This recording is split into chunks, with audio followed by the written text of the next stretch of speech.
আজকাল সময়ের অভাবে আর মোচা কাটার ঝামেলা এড়াতে আমরা কিন্তু প্রায় ভুলেই গেছি মোচা রান্না করা। তবে এটা একটু ভালোভাবে রান্না করলে খেতে যেমন ভালো হয়, তেমনই কিন্তু এর অনেক পুষ্টিগুণ আছে। চলুন আজকে আমি আপনাদের মোচা রান্না করে দেখাই। প্রথমে আমি মোচাটা কেটে অনেকক্ষণ জলে ভিজিয়ে রেখেছিলাম, তাতে কি হয়েছে কষটা কিন্তু বেরিয়ে গেছে।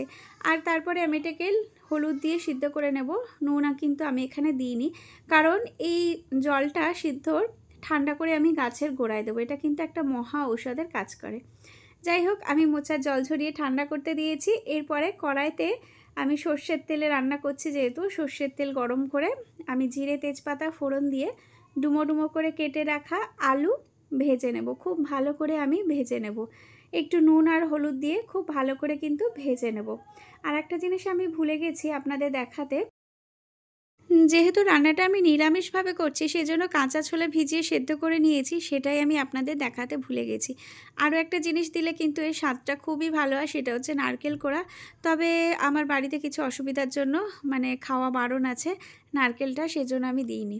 তো আলুটা খুব ভালো করে ভাজা হয়ে গেলে তারপরেই কিন্তু আপনারা ছোলাটা দেবেন, না হলে ছোলাটা বেশি ভাজা হয়ে গেলে আবার শক্ত হয়ে যাবে, তখন কিন্তু আবার ভালো লাগবে না। তো যাই হোক, আমি কেটে রাখা টমেটো দিয়ে দিলাম। এবার টমেটো আপনারা দেবেন, বেশ ভালো লাগে খেতে কিন্তু।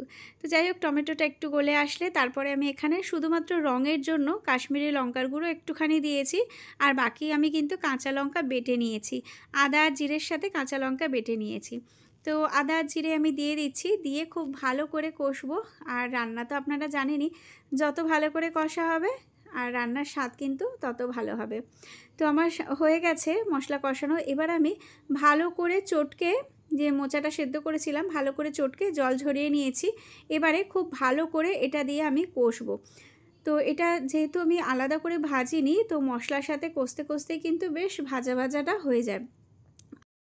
এবার একটু চিনি দিয়ে দিলাম, কারণ আমার মোচা রান্না একটু মিষ্টি মিষ্টিই ভালো লাগে। আপনারা যদি পছন্দ না করেন তাহলে কিন্তু স্কিপ করতে পারেন। তো আমার রান্না কিন্তু প্রায় শেষের দিকে। এবার একটু গরম জল দেব, দিয়ে ভালো করে আলুটাকে সেদ্ধ করে নিলেই কিন্তু আমার রান্না প্রায় হয়ে যাবে। এবারে আমি গ্যাসের ফ্লেমটা অফ করে ঘি আর গরম মশলা দিয়ে একটু ভালো করে নাড়াচাড়া করে নামিয়ে নেব।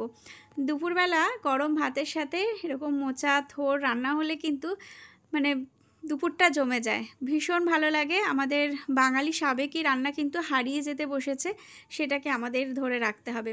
কেমন লাগলো ভিডিওটি অবশ্যই কিন্তু কমেন্টস করে জানাবেন।